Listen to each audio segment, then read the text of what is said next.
Hello. Harold Bloom, The American Religion. Harold Bloom fascinates many people, but his status as a literary critic,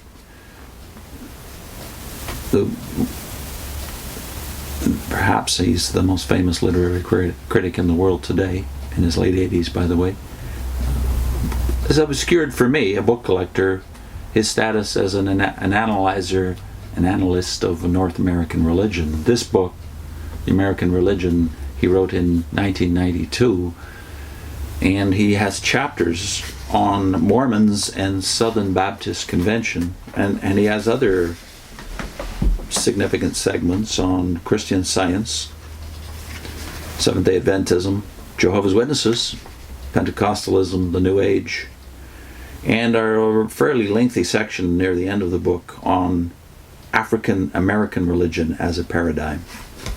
But the Mormons and the Southern Baptists seem to fascinate him the most.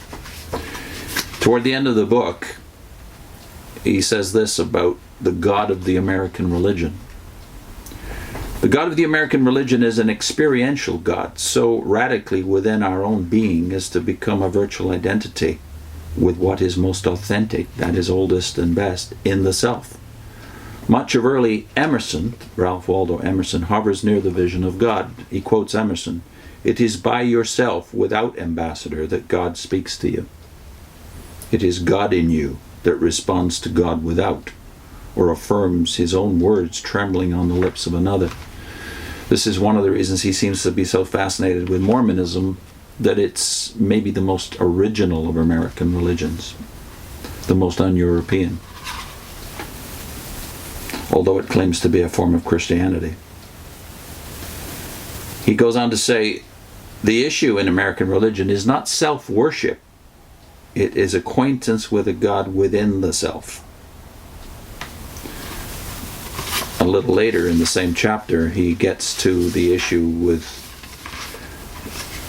why he believes, as one who claims to be a Gnostic Jew, why he believes that American religion in its current form, that is for the last 200 years, is essentially Gnostic, having severed its roots from traditional Christianity of the European variety. He says this about Gnosticism. Ancient Gnosticism was an elite religion, or quasi-religion. The oddity of our American Gnosis is that it is a mass phenomenon. There are tens of millions of Americans whose obsessive idea of spiritual freedom violates the normative basis of historical Christianity, though they are incapable of realizing how little they share of what once was considered Christian doctrine.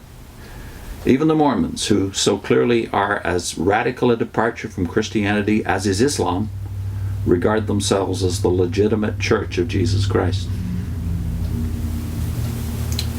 He goes on to predict that someday soon they will be the established church of the American West. That is, the Mormons will be for the American West what the Southern Baptists are. He calls the Southern Baptists, by the way, the Catholic Church of our South. The larger irony behind this is that the American religion, which is nothing if not a knowing, does not know itself. Perhaps that is a permanent and general American irony, which would have been much appreciated by Nietzsche. We may be uniquely the nation where the knowers cannot know themselves. Our national epic and best poem is Walt Whitman's Song of Myself, where myself indeed turns out to be unknowable, because it follows both the ancient Orphic and the African-American model, in which, quote, the real me, or, quote, me myself, the African's little me that is, stands apart and never can be known.